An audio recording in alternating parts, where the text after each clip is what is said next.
সুপ্রিয় দর্শক শ্রোতা, দৈনিক দৃষ্টি থেকে স্বাগত জানাচ্ছি আমি আমাদের সবাইকে। তো আমরা বরাবরই এই পর্বে, বিশেষ করে মানুষের জন্য এই পর্বে আমরা কোনো অসহায় মানুষ বা কোনো বিকলাঙ্গ বা কোনো প্রতিবন্ধী মানুষের কিছু দিক আমরা তুলে ধরি এবং তার জীবন প্রবাহ কীভাবে চলছে এবং সে কতটা অসহায়ত্ব বোধ আছে এই পৃথিবীকে, সেটা আমরা দেখাতে সাহায্য করি। আজ আমরা দেখাবো এক শিশুকে নিয়ে তার বাবা কতটা অসহায় অবস্থায় আছে। বাংলাদেশের প্রত্যেকটা ডাক্তারকে দেখিয়েছে, বিশেষ হসপিটালেও গিয়েছে এবং তারা বলছে যে না, এখানে চিকিৎসা হবে না, এর চিকিৎসা বাইরে।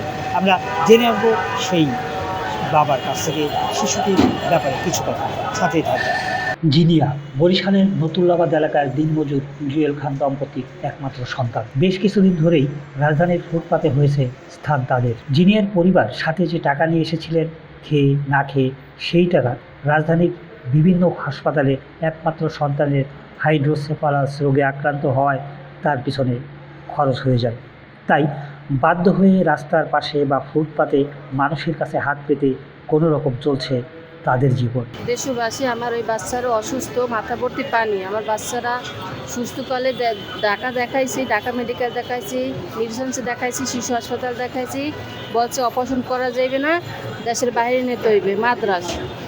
টাকা বা করে আমরা চিকিৎসা করাইতে পারতেছি না। আপনারা যদি আমার বাচ্চারা একটু সাহায্য করেন, আমার বাচ্চারা সুস্থ হয়ে যাবে।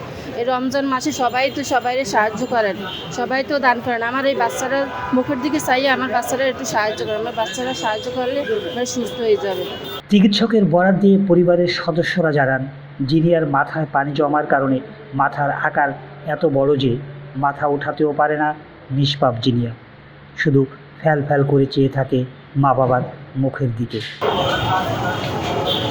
জানান, চিকিৎসা করাতে গেলে দেশের বাইরে ভালো কোনো হসপিটালে নিতে হবে, যার জন্য অনেক টাকা প্রয়োজন, যা তাদের পক্ষে জোগাড় করা সম্ভব নয়। তাই ধনীরা অন্তত রমজানে জাকাত ফিতরা হিসেবে যে টাকা খরচ করেন, তা থেকেও যদি কিছু করে তাদের সহায়তা করেন, সেই টাকা দিয়ে তারা করাতে চান একমাত্র মেয়ের চিকিৎসা, বাঁচাতে চান বুকের একমাত্র ধনকে। আমার ওই বাচ্চাটা মাথা ভর্তি পানি, তা বাচ্চাটার বয়স হচ্ছে 2 বছর 4 মাস। তো এই বাচ্চাটার চিকিৎসা বাবদ ঢাকায় আসছি, তা সব জায়গায় দেখানো হয়ে গেছে।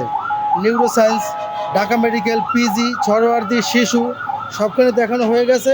কিন্তু মাথার সাইজটা একটু বড়োর কারণে আর অপারেশন এখানে করা যাবে না। আর দেশের বাইরে উন্নত মানের চিকিৎসা করলে ও সুস্থ হয়ে যাবে। তাই আপনারা সহযোগিতা যদি করেন, তাহলে এই বাচ্চাটা সুস্থ হয়ে যায়। বাচ্চাটা দেখেন মাথা ভর্তি পানি, এই বাচ্চাটা একটু আপনারা বাঁচান। সর্বশেষ বলছে দেশের বাইরে নিতে হবে, মাদ্রাস নিলে ও চিকিৎসা হলে সুস্থ হয়ে যাবে ইনশাল্লাহ। অপারেশন করা যাবে না, অপারেশন করলে বাচ্চারা বাঁচবো না। মেশিনের দ্বারা পানিটা বের করলে ও সুস্থ হয়ে যাবে।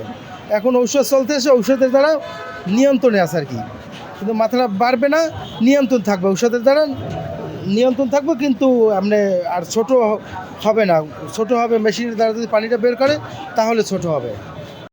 দেখলেন এবং শুনলেন কিছু কথা, এবং অসহায় এই বাচ্চাটির জন্য কতটা উদ্বিগ্ন বাবা মা।